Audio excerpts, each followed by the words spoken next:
Pada pagi hari ini kita akan press release pengungkapan kasus jaringan internasional 133 kilo sabu yang dari Malaysia menuju Indonesia dan nanti akan didistribusikan ke wilayah Palembang dan Medan.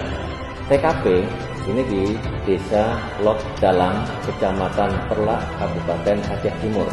Dari barang bukti yang ada ini bisa menyelamatkan generasi muda kita itu sebanyak 665.000